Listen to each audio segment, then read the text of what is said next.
Hey everyone, how's it going? Azren here. Hope you guys are doing well. I want to talk about visual learners versus auditory learners today.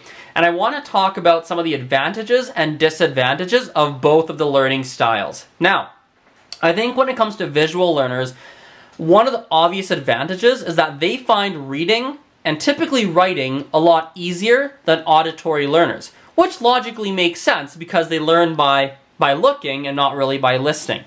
And so this really helps because when they're studying grammar, when they're studying the reading and writing, often they grasp it a lot faster than an auditory learner will, or would rather. Now, the challenge is that if you are a visual learner, one of the issues is that they tend to struggle more with listening and they tend to struggle more with the speaking side of things. And again, this is very logical because when they hear something, the brain is not naturally wired in a way where they're going to go, oh yeah, I heard it, and now I remember it. And because that piece is missing, not only do they struggle with listening comprehension, but they also struggle with speaking because they don't have the audio saved, quote unquote saved, in their brain for them to be able to go and copy it again and produce it again with their mouth.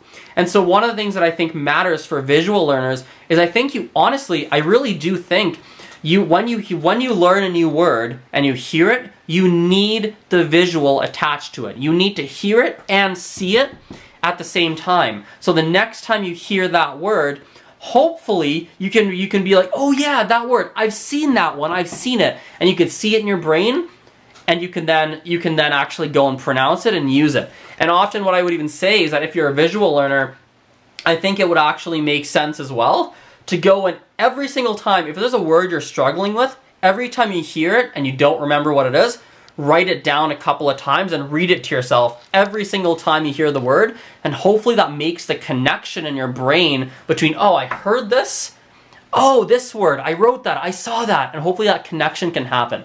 Now, let's flip the coin. Auditory learners, like myself, I'm an auditory learner, I'm not really as much of a visual learner. Auditory learners, they go in a bit of a different direction. They're really good at remembering what they hear. They tend to be better at the speaking side because they have that auditory skill, right? But one of the issues is that they often struggle more with learning grammar. I'm that way. Learning grammar rules is a little bit more challenging for me. I learn way more by remembering what I heard and just copying it again and learning more that way.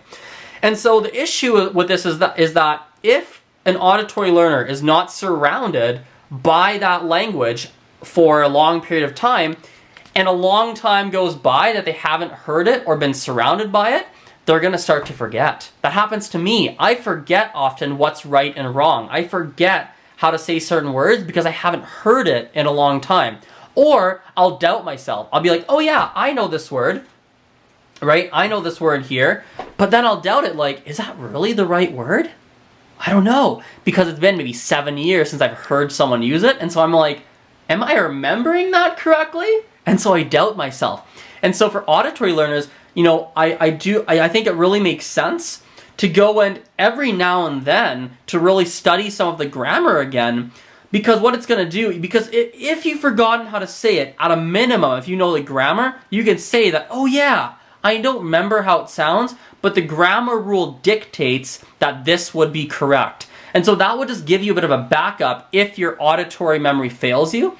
Or the other way you could go, this is usually the way I go, not necessarily the grammar rules, but I will just make sure that I refresh the audios in my brain by listening to French again, immersing myself, doing like a 6-hour day where I marathon through like 2-3 movies in French. And then my brain really goes way back into French mode and just immerses it right back in and reminds myself, or Spanish, or whatever language, right? So, yeah, quick little rant on different learning styles and languages. Hope you guys liked it. There's a quick little thing that just came to my mind a couple minutes ago, so thought I'd turn the camera on and see what comes of it. Anyway, hope you have an awesome day. Talk to you later. Bye.